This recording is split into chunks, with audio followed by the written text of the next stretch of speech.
आप सभी को प्रणाम और बोले विभा में आप सबका हार्दिक स्वागत और अभिनंदन। पंडित जवाहरलाल नेहरू, जिनकी पुण्यतिथि अभी 3 दिन पहले मनाई गई।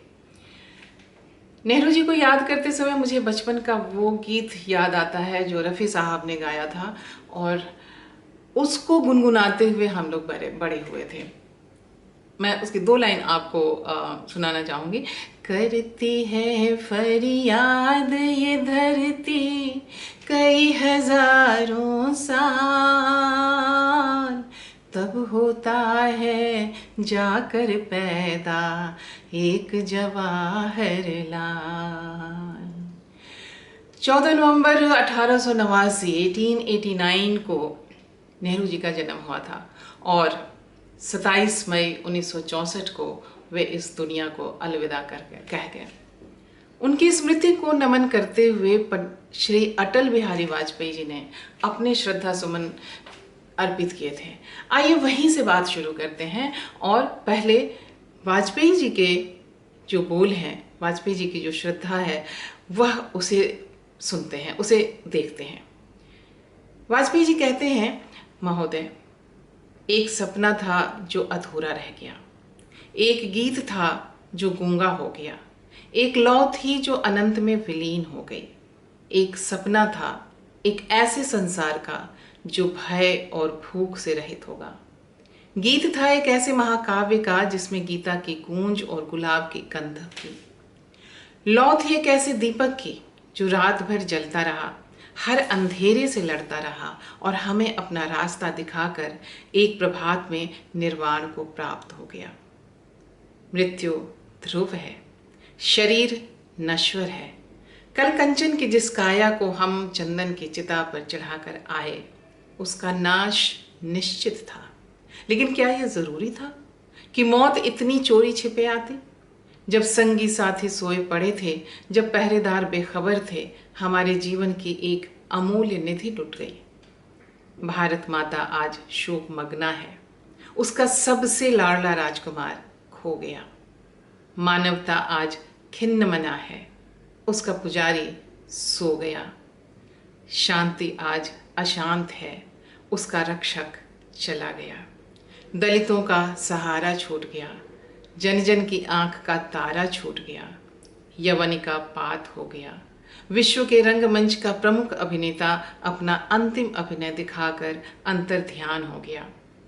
महर्षि वाल्मीकि ने रामायण में भगवान राम के संबंध में कहा है कि वे असंभवों के समन्वय थे। ये शांति के पुजारी किंतु क्रांति के अग्रदूत थे। वे अहिंसा के उपासक थे, किंतु स्वाधीनता और सम्मान की रक्षा के लिए हर हथियार से लड़ने के हिमायती थे।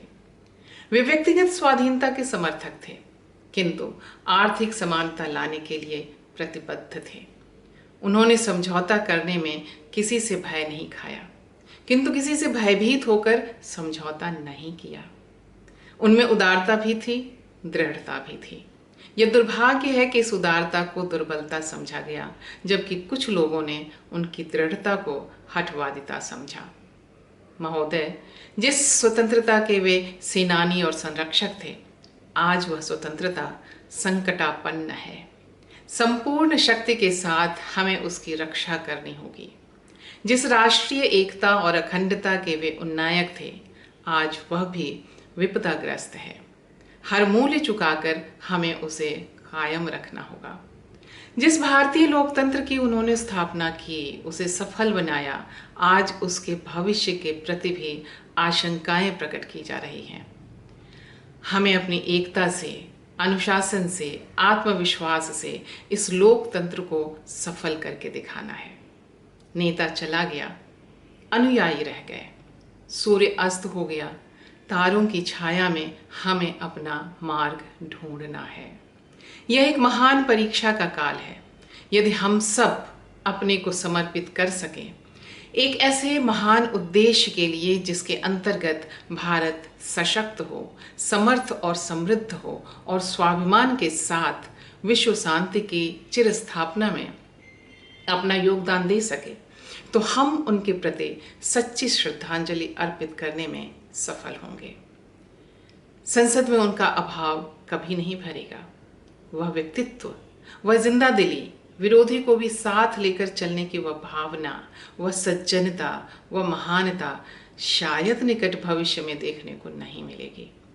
मतभेद होते हुए भी उनके महान आदर्शों के प्रति, उनकी प्रामाणिकता के प्रति, उनकी देशभक्ति के प्रति और उनके अटूट साहस के प्रति हमारे हृदय में आदर के अतिरिक्त और कुछ नहीं है। इन्हीं शब्दों के साथ मैं उस महान आत्मा के प्रति अपनी विनम्र श्रद्धांजलि अर्पित करता हूँ। और यह श्रद्धांजलि उन्होंने अर्पित की थी स्वर्गीय श्री अटल बिहारी वाजपेयी जी ने राज्यसभा में मई 1964 में। 27 मई को उनका निधन हुआ था। उसके बाद उन्होंने अपनी श्रद्धांजलि कुछ यूँ अर्पित किए थे।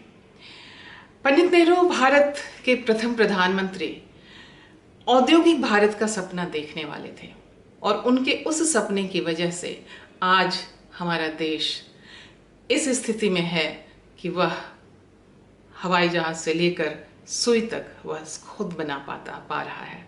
वरना क्या होता, हम भी अन्य देशों की तरह आयातित वस्तुओं पर निर्भर रहते, हर चीज़ हम इंपोर्ट करते। लेकिन नेहरू जी की दिशा और उनकी दूरदृष्टि ने हमें वह दिन दिखाए और आज हम सब उनके उन दिखाए और उनके उन सपनों के को जो उन्होंने साकार किया और जिसके लिए उन्होंने ढेर सारे प्रयास किए, उनके बल पर आज हम यहाँ भारत इस स्थिति तक पहुँचा हुआ है। नेहरू जी के बारे में बहुत सी कहानियाँ प्रचलित हैं। मैं कुछ कहानियाँ जो मुझे याद आ रही हैं, मैं उनके बारे में आपसे कुछ उन चीज़ों को साझा करना चाहूँगी। सुनने में बहुत अच्छा लगता है और मैं चाहती हूँ कि आप लोग भी उसे सुनें। कहा जाता है कि एक बार पंडित जी कहीं भाषण दे रहे थे और उस समय चीन का आक्रमण हो चुका था। चीन के आक्रमण से परेशान और दुखी सारे लोग, उन्होंने उसमें से एक वृद्धा ने आवाज़ लगाकर पूछा, इस गणतंत्र का क्या फ़ायदा है, इस जनतंत्र का क्या फ़ायदा है। पंडित नेहरू ने जवाब दिया कि इस गणतंत्र का सबसे बड़ा फ़ायदा यही है कि आज आप इस देश के प्रधानमंत्री से सवाल पूछ रही हैं। जी हाँ, यह एक स्थिति थी। 1962 के भारत चीन युद्ध के बाद स्थितियां बहुत बिगड़ी थी। देश हमारा तुरंत आज़ाद हुआ था। 1947 1950 में हमारा गणतंत्र लागू हुआ था और जब तक चीज़ें बनती, योजनाएं बनती, सारी चीज़ें आगे होती, तब तक में ये चीन का आक्रमण और उसने हमें झकझोर दिया था, देश को झकझोर दिया था। लेकिन उसके बाद जो देशभक्ति की जो आंधी चली थी, वो असली देशभक्ति है और वह देशभक्ति हमें आज फिर से चाहिए। सैनिक कल्याण कोष के सहायतार्थ मांगी जाने वाली राशि में एक वृद्धा भिखारिन कहा जाता है कि उन्होंने अपनी पूरी की पूरी कमाई पंडित नेहरू को सौंप दी थी और पंडित नेहरू ने कहा था, जिस देश में ऐसी माँ हो वह देश कभी हार नहीं सकता है। सैनिक कल्याण कोष के लिए बड़े बड़े फिल्मकार और फिल्म कलाकार सड़कों पर आए थे। कई स्त्रियों ने अपने बदन के गहने उतार करके कल्याण कोष में दिए थे। कहा जाता है कि एक बार किसी सर्किट हाउस में नेहरू जी ठहरे हुए थे और उनकी हत्या करने के इरादे से कोई अंदर घुसा। नेहरू जी को पता नहीं था, वे अपना खाना पीना खा करके रात में काम करने के लिए बैठे। सारी फाइलों की ढेर लगी हुई थी और वो एक एक फाइल निपटाते जा रहे थे और ये सब करते करते सुबह के 4 बज गए।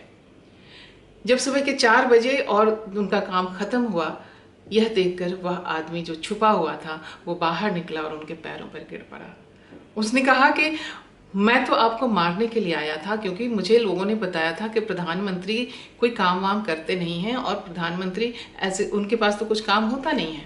लेकिन आज आपको देख करके मेरा वह इरादा बदल गया और मैं अपना इरादा बदल करके जा रहा हूँ।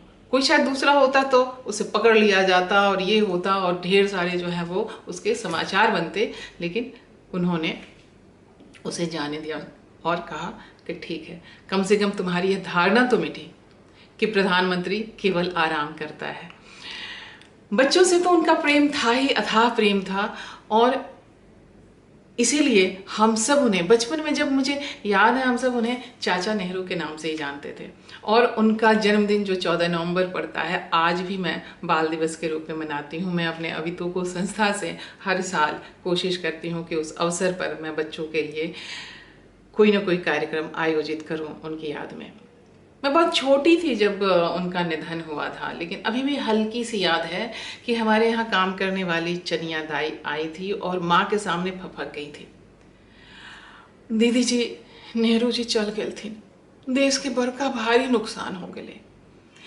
आज आज हर वर्ग के लोग अपने नेताओं के लिए ऐसे फपक फपक कर रोएं, यह स्थिति मुझे चाहिए। चीन और भारत के युद्ध के बाद जब दिसंबर में शायद वो ख़त्म हुआ था, और नवंबर दिसंबर में, और जनवरी में 26 जनवरी हमारे गणतंत्र दिवस के अवसर पर जो हमारा बहुत ही मशहूर गाना है, ऐ मेरे वतन के लोगों जरा आंखों में भर लो पानी, और ये उस अवसर पर वहाँ गाया गया था। लता मंगेशकर जी ने गाया था, श्री रामचंद्रन जी का संगीत था, प्रदीप जी का गीत, और उसे डॉक्टर एस राधाकृष्णन, सर्वपल्ली राधाकृष्णन और नेहरू जी की उपस्थिति में इसे लता दीदी ने गाया था।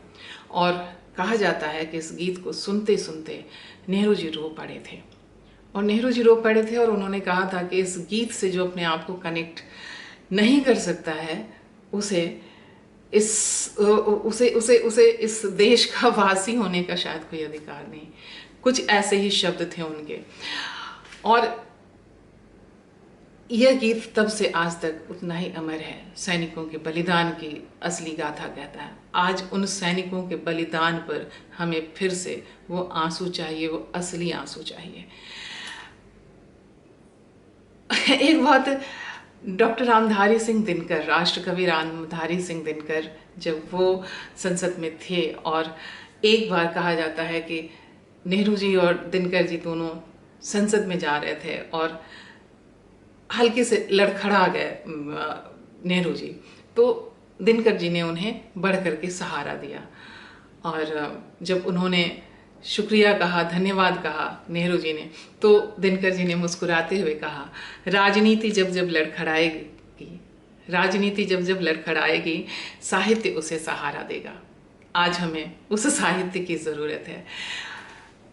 नेहरू जी ने अपने कार्यकाल में बहुत सी संस्थाओं की स्थापना की थी, क्योंकि वो विजनरी थे, और उनका एक सपना था कि हमारा देश पॉलिटिकली स्वतंत्र हुआ है तो वह आर्थिक रूप से स्वतंत्र हो, आर्थिक रूप से आज़ाद हो, और लोगों में शिक्षा और तमाम चीज़ों के प्रति रुझान बढ़े और लोग शिक्षित हों।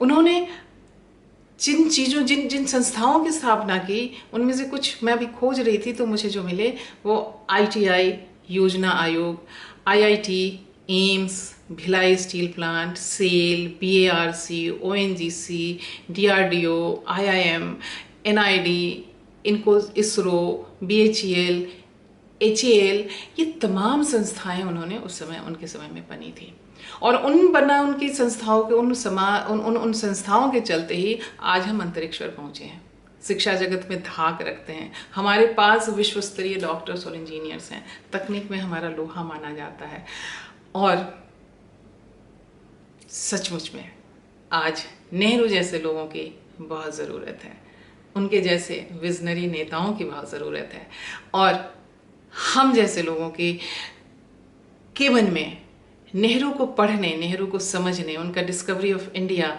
पढ़ने, देखने, कुछ नहीं तो कम से कम उनका उस पे जो सीरियल बना है उसको देखना, उसको समझना, और नेहरू के विचारधाराओं को जानना और समझना हमारे लिए बहुत ज़रूरी है। इतिहास के पन्नों को पलटना, इतिहास के पन्नों को देखना, और ये देखना कि देश किस तरह से किन करवटों से बदल करके वह आज़ाद हुआ था, और आज़ादी के क्या मायने थे, और आज हमारे पास हमें उन मायनों की ज़रूरत है।